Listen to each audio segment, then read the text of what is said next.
అందరికీ నమస్కారం. Welcome to our channel happy investments. మీరు కనుక ఫస్ట్ టైం మన ఛానల్ చూస్తున్నట్టయితే సబ్స్క్రైబ్ చేసుకోండి ఫ్రెండ్స్. నిరుద్యోగులకు ఆంధ్రప్రదేశ్ ప్రభుత్వం ఆర్థిక సహాయం. సో ఆంధ్రప్రదేశ్ ప్రభుత్వం నిరుద్యోగ సమస్యను పరిష్కరించడానికి కీలక చర్యలు తీసుకుంటుంది. ముఖ్యంగా అవసరమైన వారికి నెలకు 3,000 చెల్లించే పథకాన్ని ప్రవేశపెట్టాలని నిర్ణయించింది. ఈ పథకం ద్వారా నిరుద్యోగ యువతకు ఆర్థిక సహాయం అందించడం ఎన్నికల హామీలలో నెరవేర్చడంలో లక్ష్యంగా పెట్టుకుంది.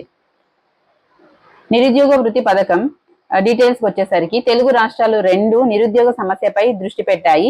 ఆంధ్రప్రదేశ్లో ముఖ్యమంత్రి చంద్రబాబు నాయుడు గారి నేతృత్వంలోని ప్రభుత్వం నిరుద్యోగ వృత్తి పథకాన్ని తీసుకురావడానికి ప్రయత్నిస్తోంది. అర్హులైన నిరుద్యోగులకు నెలకు 3,000 రూపాయలు చెల్లించబడుతుంది.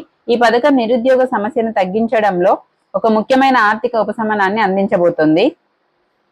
ప్రభుత్వం తీసుకుంటున్న చర్యలు చూసినట్లయితే ఆంధ్రప్రదేశ్ ప్రభుత్వం ఇప్పటికే వివిధ శాఖల్లో ఖాళీలను భర్తీ చేయడానికి ఉద్యోగ నోటిఫికేషన్లను విడుదల చేసింది. కానీ ఉద్యోగ కల్పన మాత్రమే కాకుండా తక్షణ ఆర్థిక అవసరాలను తీర్చడానికి మరిన్ని ప్రత్యక్ష సహాయ పథకాలు కూడా అవసరం అని ప్రభుత్వం గుర్తించింది. సెప్టెంబర్ 17న ఎండోమెంట్ కమిషనర్ జారీ చేసిన మెమోలో నిరుద్యోగ వృత్తి పథకంపై ప్రభుత్వం యోచన ఉన్నట్లు పేర్కొనబడింది. వేద విద్య పూర్తి చేసి ఇంకా ఉద్యోగాలు లేని నిరుద్యోగుల వివరాలను సేకరించడానికి అన్ని జిల్లాల పన్నుల శాఖ అధికారులకు మెమో పంపారు. దీనివల్ల పెద్ద సంఖ్యలో నిరుద్యోగుల ఆర్థిక సమస్యలకు ఒక తాత్కాలిక పరిష్కారం లభిస్తుందని భావిస్తున్నారు. ఇక పథకం అర్హతల డీటెయిల్స్కి వచ్చేసరికి ఇప్పటి వరకు అధికారిక ఉత్తర్వులు ఇంకా విడుదల కాలేదు.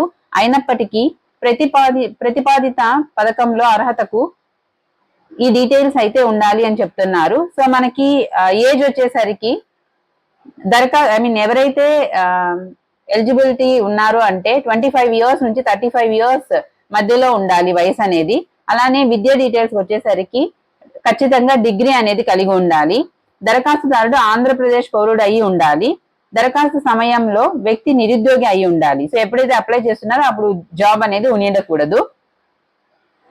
నెలవారీ ఆర్థిక సహాయం. ఈ పథకం ద్వారా అర్హత పొందిన ప్రతి నిరుద్యోగికి నెలకు 3,000 చెల్లిస్తారు. ఇది నిరుద్యోగ సమస్యను పూర్తిగా పరిష్కరించకపోయినప్పటికీ నిరుద్యోగుల తక్షణ ఆర్థిక అవసరాలను తీర్చడానికి ఒక ఉపశమనాన్ని అందిస్తుంది. ముఖ్యంగా ఆర్థికంగా బలహీన వర్గాలకు చెందిన నిరుద్యోగులకు ఇది సహాయపడుతుంది. ఈ వీడియో కనుక మీకు ఇన్ఫర్మేటివ్ అనిపిస్తే లైక్ చేయండి, షేర్ చేయండి, సబ్స్క్రైబ్ చేసుకోండి. Thank you.